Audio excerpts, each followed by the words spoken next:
All right, analysts, I hope that you enjoyed that challenge. I hope that you were able to answer at least some of the questions, and also I hope that you were able to answer them all.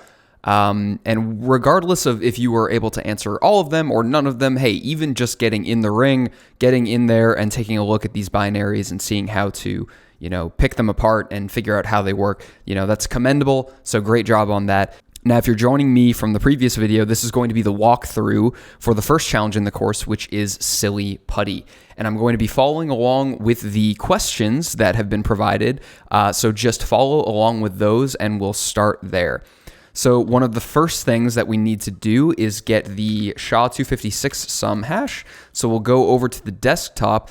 And just to do this one, I'm going to stay right in the terminal and launch a PowerShell instance. All right, so from a PowerShell prompt, I'm actually going to use the get file hash commandlet, and we will pass it the algorithm parameter, and the algorithm in this case will be SHA-256, and we can tab autocomplete that. And then we pass it what we're trying to hash, which is the putty.exe binary. And so we do have the SHA-256 hash, and we can pull that and submit that as the first answer. The second question, what is the architecture of this binary? Among other tools, one that we can go to get that answer pretty quickly is we could go right down to Utilities, and we can open up PE Studio. And PE Studio is actually going to have a lot of this information as well, so we could just load in putty.exe into PE Studio. We actually could get the SHA-256 right there as well, but we do see that this is a 32-bit executable as identified by PE Studio. Great. Now, if we were to submit this to VirusTotal, at the time of recording this, I did not receive any results from VirusTotal for the SHA-256 sum. That may change as the course goes on. If this hash becomes known that it is a piece of malware in the course, it's likely that that is going to change as well. But for right now, there are no results, so we will be moving on. Describe the results of pulling the strings from this binary. So this was intentionally made a little more, not necessarily difficult, but pulling the strings out of this binary was a little less helpful in this instance than it usually is. And I'll explain why here in a second.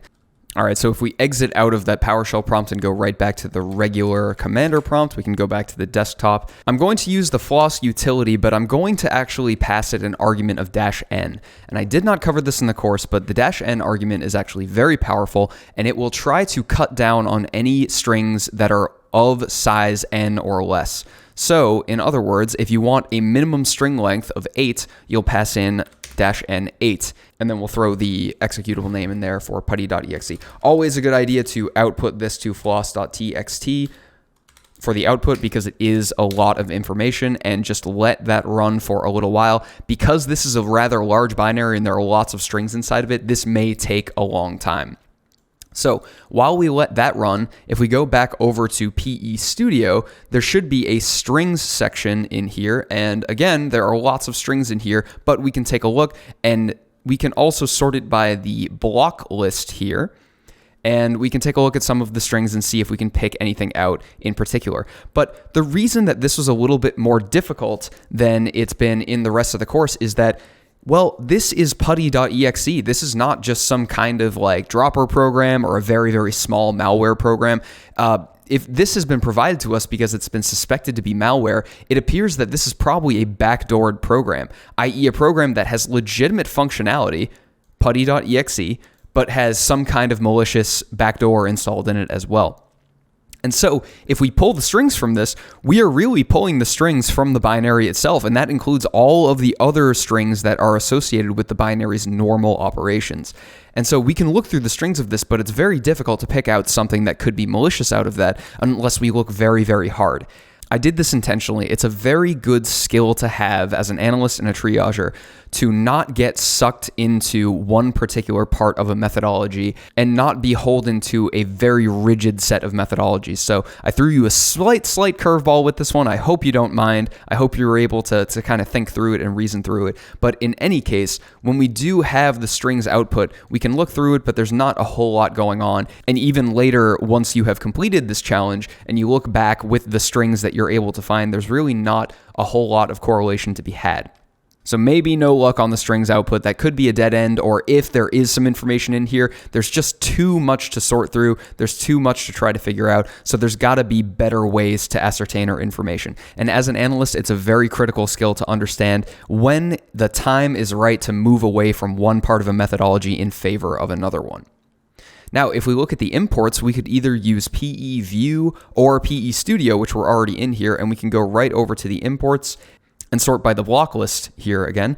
And again, we suffer kind of from the same problem. Now, there are lots of different APIs that are imported in this program, and Putty makes use of a lot of these different APIs for its intended actual functionality. So it may be tempting to say delete file A or reg key create, reg key delete. Oh, that must be malicious. And even though PE Studio identifies it on the block list, that doesn't necessarily mean that it is in fact malicious.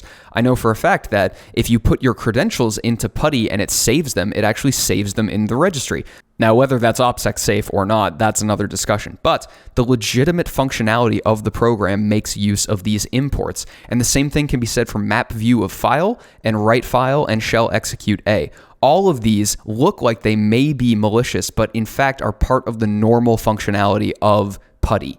And that's another point to consider, that as an analyst, if someone comes to you with a program or an executable or a script that they think is malicious, you'll have to make the determination if those parts of that program are in fact malicious or not. And that can be very difficult to determine. So as for an IAT analysis, we're still kind of stuck in the same place that we were when we pulled the strings. And that is to say, there may be some information in here, but it's just too much to kind of effectively sort through. So the real long and short of it is that the static analysis of this challenge binary gets us a little bit of information, but really not enough to go off of. And so one of the most important parts is that moving to the basic dynamic analysis of this binary is very, very important to be able to tell what it's actually doing. So we'll close out of all of this. We'll get right back to our desktop, and we will start our basic dynamic analysis portion of the questions. So the first question asks us to describe the initial detonation. And so if we double click on Putty, we in fact do get the normal Putty window here. And ostensibly we could put in anything we want. We could do 127.0.0.1 on port 22 and try to open that up. And it looks like Putty is actually functioning as normal. And of course, there's no listening SSH on the local host, so it's going to fail. But it looks like this is just Putty as it regularly operates. But if you double click this again, you do see it flash for just a moment there. You do see that there was a blue window that appears as well. If you read the README of the challenge binary, that was one of the details that was mentioned to you by the IR team.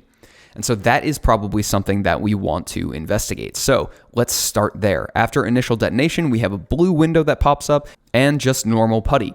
So we can annotate that. Now, from the host space indicator perspective, what is the main payload that is initiated at detonation, and what tools can you use to identify this?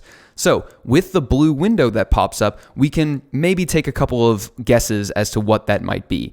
And one thing that comes to mind is maybe that's PowerShell.exe. Now, PowerShell.exe opens with a blue window by default.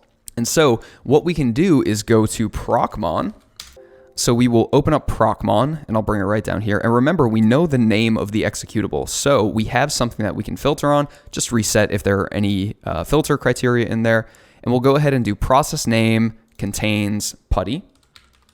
Now let's go ahead and run this, and we will get a whole bunch of results. But at this point, we do have a process ID for putty.exe. So why don't we take that process ID and filter on that as well? And we'll use that as the parent PID. So the parent PID in this case, in my case, is 4716. So I'll put in 4716, and I will add that as criteria. And then we'll have to filter off the process name because Putty is not going to be its own parent process. But when we filter off that, we actually have the very first thing that we can see here is probably one of the most interesting parts of this entire analysis. And what we have is a gigantic PowerShell one-liner. We see PowerShell running from the command line with a hidden window and a non-interactive window. It's bypassing the execution policy. And if we go into this one more time, we can actually pull out the script block that it's using. And I'll make this a little bit bigger so we can see it a little bit more. PowerShell is creating a new object to be able to handle a gzip stream. So that's commonly used in file compression. Now, one thing we can do is we can take this whole block, copy the whole thing, and we'll have to clean it up a little bit. So it might be a little bit easier to maneuver around in something like Code Writer here. And we can just clean this up so we can parse it out. We have the PowerShell.exe right here, and then this is where the script block starts. And what we can do is see this gigantic base64 string, which is converted from base64 and given to the compression object. And so one thing that we can do is grab this entire thing all the way down to the 2 equal signs that's down here, and we'll Control-C copy that. And we can go over to Remnux, and we will do an echo with 2 quotes. We'll throw that base64 blob right into the echo here, and we'll do 2 things here. We will pipe this to base64-D, and we're going to redirect that to a file. And we don't quite know what that file type is going to be, but remember that we saw the compression object, so we assume that it's going to be some kind of compressed file, like a zip file or a 7-zip. And so if we use the file utility against out, we see that it's a gzip compressed data. So why don't we open up the file browser on Remnux, and we find out right here, and we can do extract here. And if we open this up, we actually get the full plain text decompressed and decoded version of the payload that's running when this payload spawns. And this can be incredibly telling. So this is kind of like a bonus because now I didn't quite teach all of that in the course, but it just goes to show you that there's always going to be more data available to you than maybe you initially think. So that's just a neat little thing that you can do. Don't worry if you didn't find that. Treat that kind of like a bonus. And now you know you can take the base64 encoded version of that and decompress it and write it to a file, and you have the full plain text of the download and execute cradle that is used in this. But let's say you did not make it that far. So to answer that question, you can say that the main payload at detonation is a PowerShell one-liner that is running some kind of base64 encoded and compressed payload. And remember, it's always okay to say, I don't quite know what this is doing, but we do have that as a data point now. It's always okay to say, I found this and I'm not sure what it's doing. I need to research it more. So just as an aside there. So we need to figure out the DNS record that is queried at detonation. And so what we can do for that is we can break out something like Wireshark and make sure that we have Wireshark up and running. There are also host-based indicators that we can use for this one as well. And let's exit out of all of our Putty sessions. And one more time, we will open up the Putty session and see if we can get any kind of information off the DNS queries. And in fact, we do. We have this DNS standard query to a text record of bonus2, and let me open this up so we can see it easier, bonus2.corporatebonusapplication.local. Now, this does not resolve at this point because we don't have inetsim up and running, and we don't have any kind of handler and response to this DNS request. So what we would need to do is we'll head right over to inetsim, and we can get rid of that momentarily, and we can fire up inetsim. Fire that up, and of course, always you're going to want to check to make sure that your internet simulation capability is up and running. So type in google.com, and you should get to the default inetsim page. Now that we have set up the internet simulation capability, this DNS record should resolve to something, and we're not quite sure what it's going to do at this point, but we're going to go ahead and run this one more time.